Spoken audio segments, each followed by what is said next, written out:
Hello friends, MPSC circle या YouTube चॅनलवर आपल्या सर्वांचं स्वागत आहे. तर आज आपण पार्ट 2 घेणार आहोत.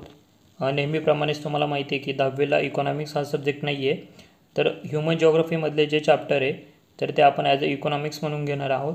तर पार्ट 1मध्ये आपण यापूर्वी लोकसंख्या आणि मानवी वस्ती हे 2 चॅप्टर घेतलेले आहेत आणि आज आपण अर्थव्यवस्था व व्यवसाय आणि पर्यटन, वाहतूक आणि कम्युनिकेशन हे 2 चॅप्टर घेणार आहोत.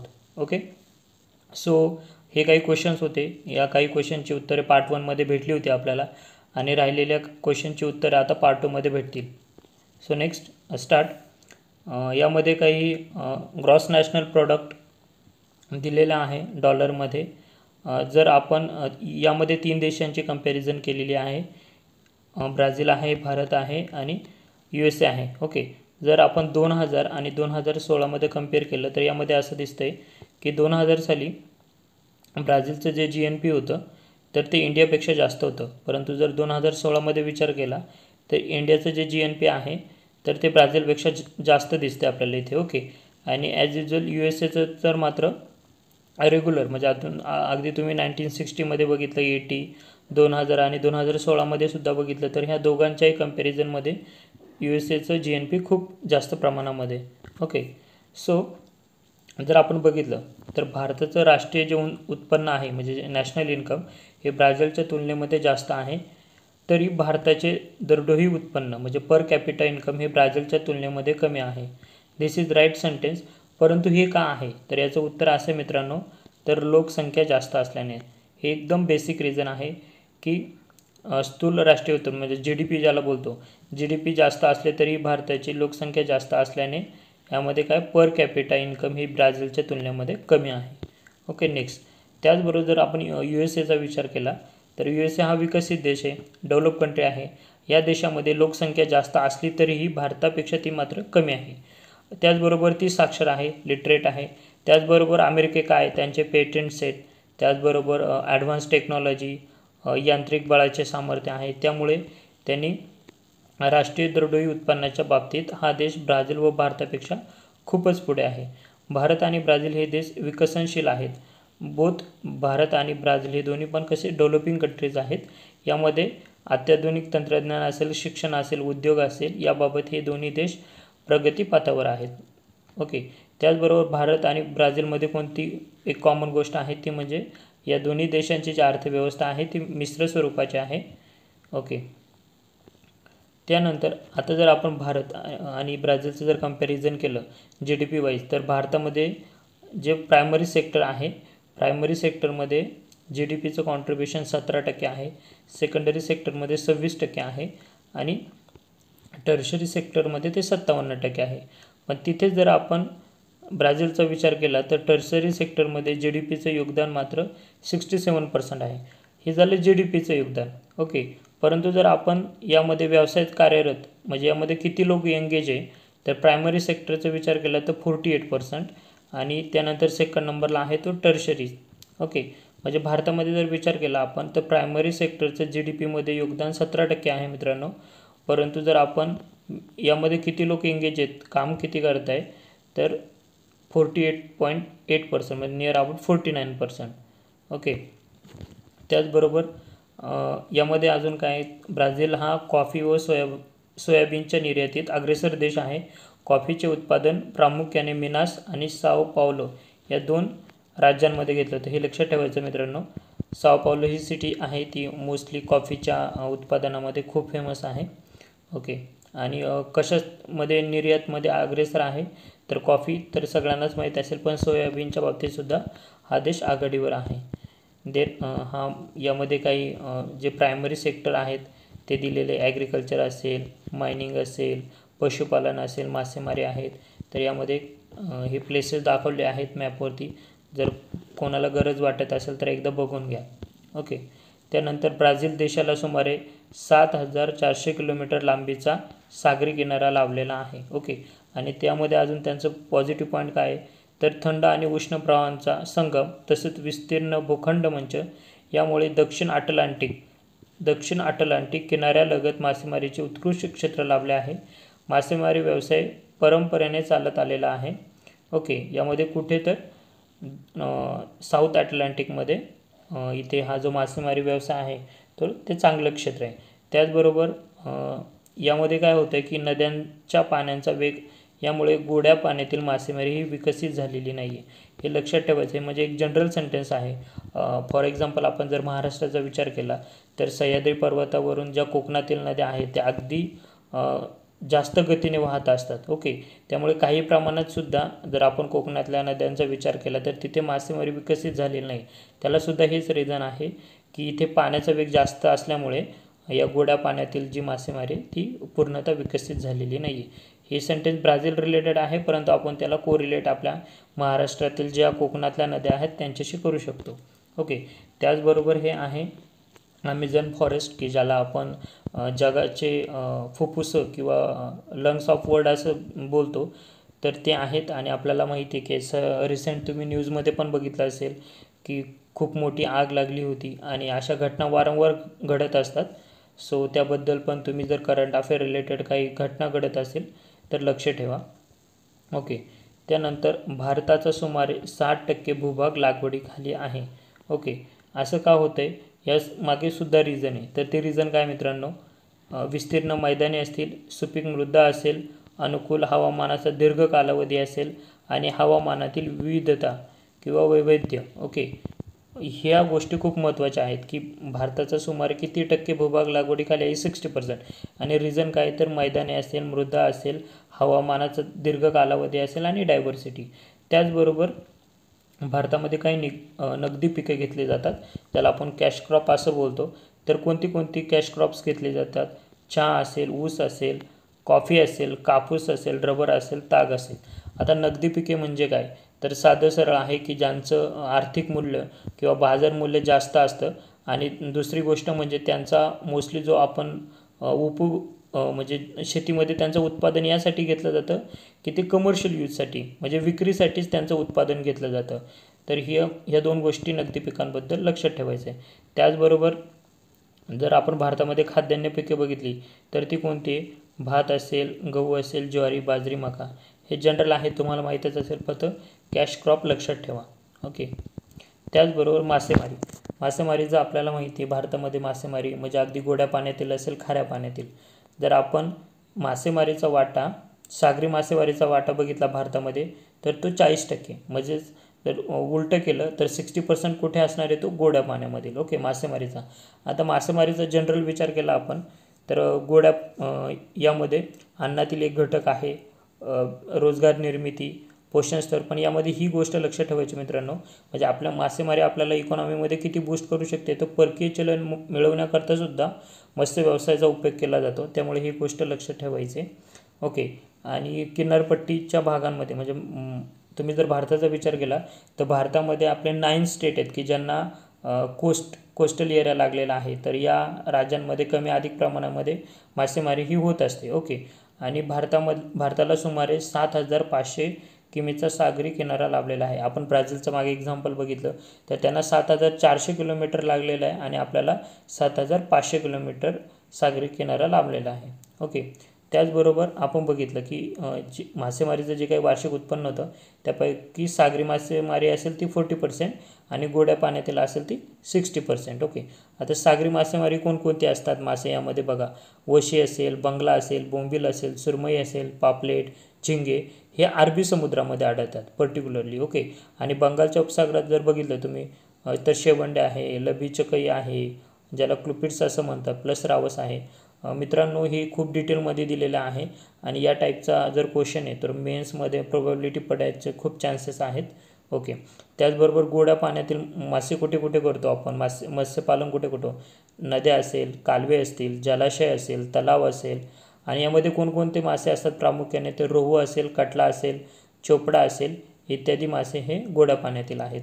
ओके, त्यामुळे असा पण प्रश्न विचारू शकतो की गोड्या पाण्यातील मासे, त्याचबरोबर सागरी मासे कोणते आहेत, अरबी समुद्रातील कोणते, बंगालच्या उपसागरातील कोणते. आणि हे तर जनरल लक्षात ठेवायचं की मग यामध्ये लक्षात ठेवायचं की असं सेंटेन्स पडेल की एकूण मत्स्य व्यवसायापैकी गोड्या पाण्यातील मत्स्यमारीतून जास्त आपल्याला उत्पादन होते. तर ते सेंटेन्स बरोबर असेल, कारण गोड्या पाण्यामध्ये 60% आहे आणि सागरी मासेमारीमध्ये 40% आहे. ओके, त्यानंतर आता खाणकाम. नेक्स्ट क्वेश्चन आपल्याला असा येऊ शकतो की भारतातील कोणत्या पठाराला खनिजाचे भांडार म्हणून ओळखले जाते? तर ते कोणतं आहे? छोटा नागपूरचं जे भंडार आहे तर ते खनिजांचं भांडार आहे. ओके, आणि महाराष्ट्रामध्ये विचार केला तर पूर्व महाराष्ट्र म्हणजे गडचिरोली असेल, चंद्रपूर असेल, तर तिथे आपल्याला कोळशाच्या खाणी भेटत असतात. परंतु छत्तीसगडमधील कोरबा भाग हा कोळशाच्या खाणीसाठी प्रसिद्ध आहे. लक्षात ठेवा मित्रांनो, छत्तीसगडमधील कोरबा. ओके, असं पर्टिक्युलरली विचारू शकतात की छत्तीसगडमधील कोणता भाग कोळशाच्या खाणीसाठी प्रसिद्ध आहे? तर तो कोरबा. त्याचबरोबर आसाममधील दिग्बोई असेल, महाराष्ट्राजवळ अरबी समुद्रामध्ये मुंबई हाय असेल, गुजरातमध्ये कलोल आणि कोयाली असेल, खनिज तेलाच्या विहिरी आहेत. अगेन इथून एक क्वेश्चन बनू शकतो की खनिज तेलाच्या विहिरी कुठे आहेत? आसामचं दिग्बोई, महाराष्ट्रातलं मुंबई हाय की ज्याला बॉम्बे हाय बोलतो, आणि गुजरातमधले पर्टिक्युलर लोकेशन लक्षात ठेवा मित्रांनो की कलोल आणि कोयाली. ओके, त्याचबरोबर बंगालच्या उपसागरामध्ये गोदावरी नदीच्या मुखापाशी खनिज तेलाचे साठे सापडले आहेत. राजस्थानमध्ये संगमरवर आणि आंध्र प्रदेशमधील कडप्पा या दगडांच्या खाणी आहेत. हा पण क्वेश्चन विचारला जाऊ शकतो की आंध्र प्रदेशमध्ये कोणत्या दगडांच्या खाणी आहेत? तर कडप्पा. ओके, आणि खनिज तेलाचे जे साठे आहेत ते बंगालच्या उपसागरामध्ये आपल्याला गोदावरी नदीच्या मुखापाशी मिळतात. यामध्ये सगळ्यात महत्त्वाचा क्वेश्चन तो खनिज तेलाच्या विहिरी कुठे कुठे आहेत यावरती डायरेक्टली MCQ क्वेश्चन होऊ शकतो. त्यानंतर नेक्स्ट असं दिलं आहे की भारतामध्ये उद्योगांचे असमान वितरण झालेलं आहे. ह्याचं रिझन काय आहे? सोपं आहे. तर बघा, कच्च्या मालाची उपलब्धता असेल, ऊर्जा साधने असतील, आर्थिक साधने असतील आणि मागणी या कारणांमुळे उद्योगधंद्यांचे असमान वितरण झालेले आहे. ओके, त्याचबरोबर नेक्स्ट की भारतीय द्वीपकल्पाच्या ईशान्य भागामध्ये धातू निर्मितीचे उद्योग वसलेले आहेत. या टाईपचा क्वेश्चन मी तुम्हाला स्टार्टिंगला पण दिला होता की रिझन काय, की आपल्या ज्या नॉर्थ ईस्टमध्ये तर त्या भागामध्ये धातू निर्मितीचे, लक्ष ठेवा मित्रांनो, धातू निर्मितीचे उद्योग वसलेले आहेत. आता यामध्ये धातू निर्मितीचे पण कोणते उद्योग? तर ते लोह पोलाद. आणि लोह पोलादच का? तर यामागे मुख्य कारण काय मित्रांनो? तर ते कोळशाचे साठे आणि त्याचबरोबर लोह खनिजाचे साठे. अजून त्याबरोबर काय होतं आहे की जी दामोदर महानदी आहे तर या खोऱ्यातील जलविद्युत प्रकल्पामुळे, त्याचबरोबर औष्णिक विद्युत केंद्राकडून मिळणारा अखंडित स्वस्त वीज या कारणांमुळे सुद्धा आपल्याला तिथे जे प्रोजेक्ट आहेत धातू निर्मितीचे, ज्या इंडस्ट्रीज आहे तर त्या तिथे सेंट्रलाइज झालेल्या दिसतात. ओके, त्याचबरोबर खनिजांचे साठे कुठे कुठे आहेत? धातू खनिजांचे साठे कर्नाटक असेल आणि तमिळनाडू या राज्यांमध्ये, झारखंड, ओडिसा, छत्तीसगड या राज्यांमध्ये आपल्याला धातू खनिजांचे साठे आढळतात. नेक्स्ट, आता आपल्याला माहिती आहे की शेतीवर आधारित काही उद्योग असतात आणि त्यांचं जे केंद्रीकरण आहे तर ते कुठे झालेलं असतं? जिथे कच्चा माल असतो तर अशा ठिकाणी ह्या प्रदेशामध्ये हे शेतीवर आधारलेले उद्योगांचं केंद्रीकरण झालेलं असतं. आता तुम्ही साखर उद्योग बघितला तर त्यासाठी कोणता? ऊस कच्चा माल लागणार आहे. तर असा कच्चा माल कुठे आपल्याला? महाराष्ट्र आणि UPमध्ये. जर तुम्ही ताग उद्योग बघितला तर तो पश्चिम बंगालमध्ये दिसेल आपल्याला. ओके, त्यानंतर वन उत्पादनावर आधारित जर बघितले आपण तर ते आगपेट्या असेल, कागद असेल, प्लायवूड असेल, लाकडी वस्तूंची निर्मिती असेल. ओके, तर या प्रकारचे उद्योग आहेत. त्याचबरोबर कोकण आणि केरळमध्ये बघितलं आपण तर आपल्याला माहिती आहे की इथे किनारी प्रदेशात काय काय आहे? तर काथ्या आहे, फळ प्रक्रिया आहे, मासेमारी आहे. तर अशा प्रकारच्या उद्योगांचं सेंट्रलायझेशन अशा ठिकाणी झालेलं आहे. नेक्स्ट, आता इथे तेल शुद्धीकरण केंद्रे. मगाशी आपण काय बघितलं होतं की ज्या खनिज तेलाच्या विहिरी बघितल्या होत्या. आता इथं ऑइल रिफायनरी सेंटर्स आहे किंवा इंडस्ट्रीज. आणि यामध्ये लक्षात काय ठेवायचं आहे की कोयाली असेल, दिग्बोई. आता कोयाली तर बघितलं होतं आपण, ते कुठे होते? गुजरातमध्ये. आसाममध्ये दिग्बोई, नुनमती आणि बोनगाई गाव. आता हे तुम्ही 2 सर्च करा, मॅपमध्ये बघा किंवा नेटवर बघा की नुनमती आणि बोनगाई गाव हे ज्या ऑइल रिफायनरीज आहेत तर त्या कुठे आहेत. आणि ह्या चारीबद्दल एक कॉमन गोष्ट आहे, तर ती कोणती मित्रांनो? की या ज्या ऑइल रिफायनरी आहेत तर त्या तेल उत्पादन करणाऱ्या प्रदेशामध्येच आहेत. म्हणजे आता कोयाली जर बघितली आपण तर ती गुजरातमध्ये आहे आणि तिथेच ऑइल रिफायनरी आहे. आसाममध्ये दिग्बोई आहे तर तिथेच ती ऑइल रिफायनरी आहे. परंतु इथे 2 आपल्याला एक्सेप्शनल गोष्टी आहे की मथुरा आणि बैरुनी ह्यासुद्धा ऑइल रिफायनरी आहेत, परंतु यामध्ये डिफरंट काय आहे की हे जे काही ठिकाणं आहेत तर ती किनाऱ्यापासून अंतर्गत भागात असून ती तेल उत्पादन क्षेत्रापासून दूर आहेत. म्हणजे यामध्ये जर ह्या चारमध्ये जर वेगळा एखादा मथुरा विचारला तर मथुरा वेगळं का असेल, कारण ऑइल रिफायनरीज आहे परंतु त्या मेन कच्च्या मालाच्या ठिकाणी नाही आहे, तर ती अंतर्गत भागामध्ये. ओके, आणि आता हे रिझन असं का आहे तर ते तुम्ही त्याबद्दल विचार करा, निश्चितच तुम्हाला या प्रश्नाचं उत्तर भेटेल. त्याचबरोबर सिमेंट इंडस्ट्रीचा विचार केला तर सिमेंट इंडस्ट्रीमध्ये सुद्धाच असं आहे की यामधलं जे वितरण आहे हे सुद्धा सिमेंटसाठी आवश्यक असलेल्या कच्च्या मालाच्या उपलब्धतेवर आधारित आहे. म्हणजे हेच आहे की मथुरा आणि बैरुनी या ठिकाणी जर कच्चा माल जर इझिली ट्रान्सपोर्ट करता येत असेल, त्याचबरोबर तिथून मथुरा आणि बैरुनी अशा ठिकाणी आहेत इंडस्ट्री की त्यांचं जर ऑइल रिफाईन झालं तर ते इझिली आपण डिस्ट्रीब्यूट करू शकतो. तर या दोन गोष्टींमुळे मथुरा आणि बैरुनी या ठिकाणी आपल्याला ऑइल रिफायनरी ह्या किनाऱ्यापासून अंतर्गत भागात दिसतात. ओके, त्यानंतर मिठाचे उत्पादन. ऑब्वियस मिठाचे उत्पादन पण कुठेच होणार आहे की ज्यांना कोस्टल एरिया आहे. म्हणजे मी मगाशीच सांगितलं की भारतामध्ये एकूण 9 स्टेट आहेत की ज्यांना कोस्टल एरिया कोस्टल लाईन लागलेली आहे. ओके, आणि यामध्ये जास्त विचारलं मोठ्या प्रमाणामध्ये मिठाचं उत्पादन कुठे होतं तर ते गुजरात असेल, राजस्थान असेल आणि तमिळनाडू, हे पण लक्षात ठेवा. त्याचबरोबर कच्च्या मालावरील अवलंबित्व कमी असते असे उद्योग देशाच्या अनेक भागांमध्ये विखरलेले असते. एक बेसिक रिझन आहे. असे काही उद्योग असतात की ज्यांना कच्च्या मालाची अगदी तिथेच तो माल पाहिजे असं काही रिझन नसतं, तर ते आपण इझिली इम्पोर्ट करू शकतो वेगवेगळ्या ठिकाणावरून. त्याचबरोबर इंडस्ट्रीमध्ये तो जर माल बनवला आपण तर तो इझिली डिस्ट्रीब्यूटसुद्धा करू शकतो. त्यामुळे असे काही इंडस्ट्रीज आहेत की ते देशाच्या इतर भागांमध्ये सुद्धा विखरलेले आहेत. परंतु जर आपण नॉर्मली विचारला तर मोठ्या शहरांमधूनच अशा उद्योगांचं केंद्रीकरण झालेलं आढळतं, कारण यासाठी काही गरजेच्या बेसिक इन्फ्रास्ट्रक्चर असेल, मनुष्यबळ असेल, या ज्या काही गोष्टी आहेत तर त्या शहरांमध्ये त्यांना इझिली अवेलेबल होतात. त्यामुळे जे इंडस्ट्री आहेत ते शक्यतो आपल्याला मोठ्या शहरांमध्ये बघायला मिळतात. त्याचबरोबर इथे आपल्याला एक मॅप दिसतोय, आलेख दिसतोय. ओके, यामध्ये साधं सिंपल काय दिलेलं आहे, यामध्ये जर भारताचा व्यापार हा पिंक कलरने दाखवलेला आहे.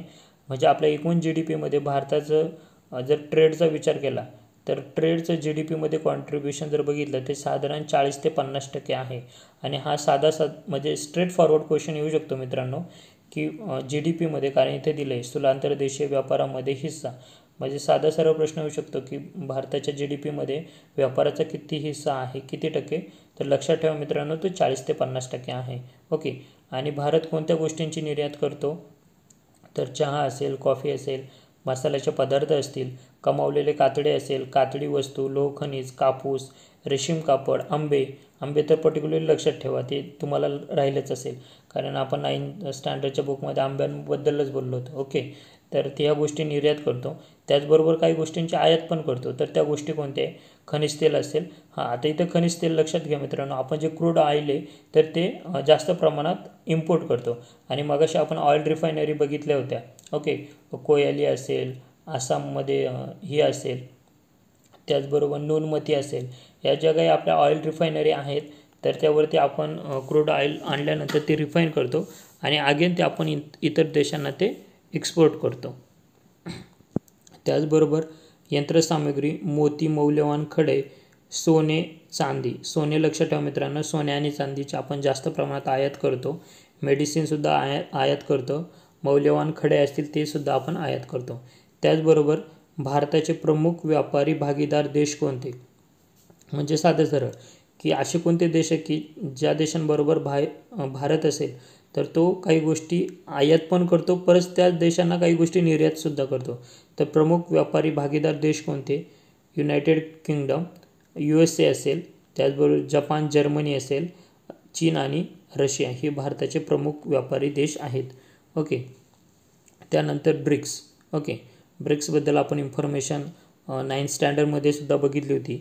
ब्रिक्सची स्थापना कधी झाली किंवा ब्रिक्सचा जो लॉंग फॉर्म काय आहे, तर BRICS stands for Brazil, Russia, India, China and South Africa. Okay, त्याचबरोबर आता इथे काय दिलं की ब्रिक्सच्या माध्यमातून ब्राझीलची भारताबरोबर ब्राझीलमध्ये सागरी भागीदारी सुरू झाली सामरिक भागीदारी सुरू झाली. भारत आणि ब्राझीलमध्ये द्विपक्षीय गुंतवणूक करार झालेले आहेत. आता लास्ट इयर 9th स्टँडर्डमध्ये आपण बायलॅटरल ट्रेड बघितला होता. ओके, परंतु आता बायलॅटरल इन्व्हेस्टमेंट ॲग्रीमेंट म्हणजे काय, हा एक नवीन कन्सेप्ट आहे. यामध्ये काय होतं मित्रांनो, साधं खूप सोपं आहे की फॉर एक्झाम्पल ब्राझील आहे आणि इंडिया आहे. तर इंडिया काय करणार, ब्राझीलमध्ये इन्व्हेस्ट करणार, त्याचबरोबर ब्राझील हा देशसुद्धा इंडियामध्ये इन्व्हेस्ट करणार. परंतु इन्व्हेस्ट करताना यामध्ये एकमेकांचा जर फायदा करून घ्यायचा असेल तर काय करेल ब्राझीलला जेव्हा भारतामध्ये इन्व्हेस्ट करायचं असेल तर ब्राझीलने त्यांच्या देशामध्ये कोणत्या गोष्टींमध्ये चांगली कामगिरी केली आहे. मग फॉर एक्झाम्पल ते इन्फॉर्मेशन टेक्नॉलॉजी असेल, मायनिंग इंडस्ट्री असेल, एनर्जी सेक्टर असेल, ओके, बायोटेक्नॉलॉजी असेल, फ्युअल असेल, या क्षेत्रामध्ये ब्राझीलने सोबत चांगली कामगिरी केली आहे. त्यामुळे ते इंडियामध्ये त्या सेक्टरमध्ये इन्व्हेस्टमेंट करतील आणि इंडियालासुद्धा त्यांचा फायदा मिळवून देतील.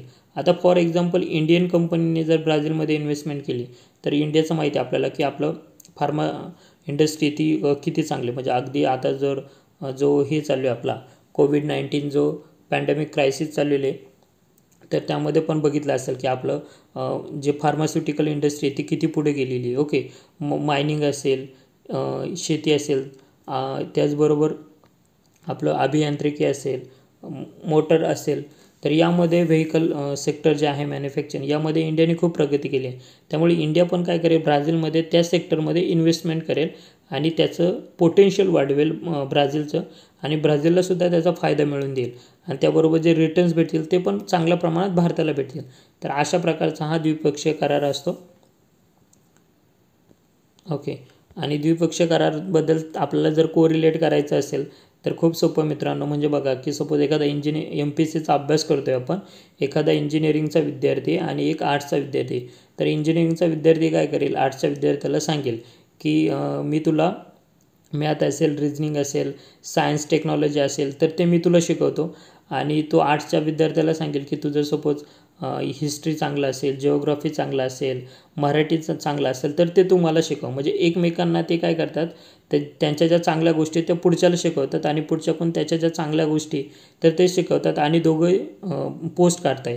तर अशाच प्रकारचा हा द्विपक्षीय गुंतवणूक करार आहे.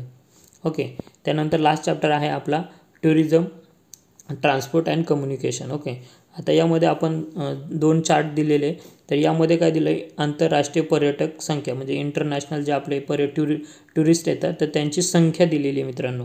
ओके, तर यामध्ये बघितलं आपण तर भारताची जी टुरिझम सेक्टर आहे, जे अट्रॅक्ट होतात टुरिस्ट, तर ते 2010 नंतर पीक पॉईंट झालेला, म्हणजे खूप त्यांची संख्या वाढलेली. ओके, म्हणजे टुरिस्टची संख्या भारतामध्ये वाढलेली आहे किंवा ती अजूनही वाढत आहे. परंतु आपण जर इकॉनॉमिकल जर विचार केला, पर्यटन व्यवसायात गुंतलेली जर लोकसंख्या बघितली तर ती भारतामध्ये जाते आहे. ओके, परंतु एकूण राष्ट्रीय उत्पादनामध्ये पर्यटन व्यवसायाचे जर योगदान बघितलं तर ते भारतामध्ये ब्राझीलच्या प्रमाणामध्ये कमी आहे. म्हणजे ब्राझीलमध्ये लोक जे आहेत तर ते या टुरिस्ट सेक्टरमध्ये कमी गुंतलेले, परंतु त्यांचं जर आपण कॉन्ट्रिब्युशन बघितलं GDPमध्ये तर त्यांचं कॉन्ट्रिब्युशन जादा आहे आणि भारताचं कमी. तर भारताचं कमी का, तर अगेन तेच रिझन आहे की आपली लोकसंख्या कमी असल्याने आपला पर कॅपिटा इन्कम हा कमी येतो. त्यामुळेच एकूण GDPमध्ये सुद्धा, उत्पादनामध्ये सुद्धा या सेक्टरचं जे योगदान आहे ते आपल्याला कमी वाटतं. आणि हे लक्षात ठेवा मित्रांनो, किती टक्के लोकसंख्या गुंतलेली आहे, तर ती लोकसंख्येचा विचार केला तर ती बघा इथे 10पेक्षा कमी, म्हणजे 8पेक्षा, म्हणजे साधारणतः एक 9 ते 10% लोकसंख्या जी आहे तर ती पर्यटन व्यवसायामध्ये गुंतलेली आहे. आणि जर आपल्याला योगदान विचारलं एकूण राष्ट्रीय उत्पादनामध्ये टुरिझमचं जर योगदान विचारलं आपल्याला तर ते सुद्धा किती मित्रांनो, 8%च्या वर आहे, म्हणजे 8 ते 10%च्या मध्ये आहे. तर ह्या दोन्ही गोष्टी लक्षात ठेवा. तुम्हाला एखादा एसे लिहायचा असेल किंवा तुम्हाला इंटरव्ह्यूमध्ये एखाद्या प्रश्नाचं उत्तर द्यायचं असेल की भारतापुढे असे कोणते कोणते ऑप्शन आहेत की ज्याने आपण इकॉनॉमी बूस्ट करू शकतो, लोकांना रोजगार देऊ शकतो, तर आपण त्या ठिकाणी असे पॉईंट्स मांडू शकतो, किंवा एक्झामच्या दृष्टीने सुद्धा हे जे पॉईंट आहे ते महत्त्वाचे आहेत. ओके, त्याचबरोबर भारतात ब्राझीलच्या तुलनेमध्ये लोहमार्ग, रस्ते वाहतुकीचे जाळे दाट आहे. रस्ते मार्गाने दरवर्षी सुमारे 85% प्रवासी वाहतूक होते आणि 70% मालवाहतूक होत असते. ही लाईन लक्षात ठेवा मित्रांनो. जे आपले रोड आहेत तर त्यांच्याने 85% ही प्रवासी वाहतूक होत असते, ट्रॅव्हल्स, आणि 70% मालवाहतूक. ओके. त्याचबरोबर भारतामध्ये जे लोहमार्ग आहेत आपले ते नेहमीच प्रवासी वाहतुकीचे प्रमुख साधन राहिलेले आहे. आणि त्याचबरोबर आपल्याला काही ठिकाणी जे लोहमार्गाचे जाळे आहे ते विरळ दिसतं, तर ते लॉजिकल आहे का, तर आपला जो मध्यभाग असेल, ईशान्येकडील राज्य असतील, त्यामध्ये काय झालेलं आहे की डोंगराळ हिली रिजन आहे, त्यामुळे तिथे लोहमार्गाचे जाळे विरळ आहे.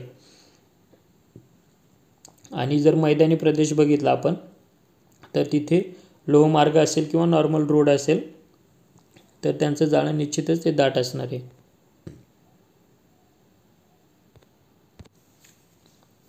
त्यानंतर वाहतुकीचे सर्वात स्वस्त साधन कोणते? ओके, नेक्स्ट क्वेश्चन येऊ शकतो राज्यसेवेला आपल्याला की वाहतुकीचे सर्वात स्वस्त साधन कोणते, आणि ते सर्वात स्वस्त साधन म्हणजे जलमार्ग. देशाच्या एकूण वाहतूक मार्गात अंतर्गत जलमार्गाचा वाटा फक्त 1% आहे. ओके मित्रांनो, हे लक्षात ठेवा की आपलं अंतर्गत जलमार्ग म्हणजे कोणते असतील की वॉटरवेज जे आहेत, नॅशनल वॉटरवेज, तर त्यांचं जे कॉन्ट्रीब्युशन आहे म्हणजे नद्यांमधून होणार असेल, खाड्यांमधून होणार असेल, कालव्यांमधून होणार असेल, यामधून जो वाहतूक चालते अंतर्गत तर ती फक्त 1% आहे. म्हणजे 99% जी आहे तर ती कोणत्या, जे आपला कोस्टल एरियाच्या साईडने आहे किंवा समुद्रमार्गाने ती होत असते. त्यानंतर आंतरराष्ट्रीय व्यापारापैकी सुमारे 95% व्यापार हा सागरी मार्गाने होतो. ही लाईन लक्षात ठेवा मित्रांनो. जो आपला काही इंटरनॅशनल ट्रेड होतो त्यापैकी 95% जो ट्रेड आहे तर तो कशाने होतो? सागरी मार्गाने होतो. आंतरराष्ट्रीय व्यापाराशिवाय देशाचा मुख्य भूभाग आणि बेटांदरम्यान वाहतुकीसाठी सुद्धा जलमार्गाचा उपयोग होतो.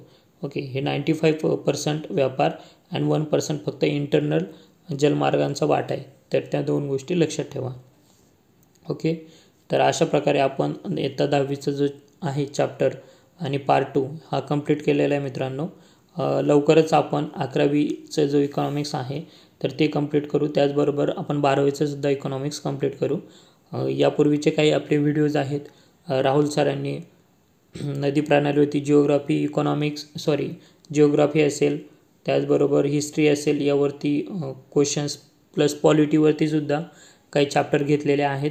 आणि आपला MPSC सर्कल नावाचा टेलिग्राम चॅनल आहे, त्यावरती तुम्हाला लिंक प्लस आपलं टाईम टेबल असेल प्लस व्हिडिओच्या ज्या काही PDF फाईल असतात तर त्या आपण या MPSC सर्कल या आपल्या टेलिग्राम चॅनलवर टाकत असतो. तर थँक्यू मित्रांनो. सब पढ़ेंगे, सब लढेंगे, सब जीतेंगे. All the best.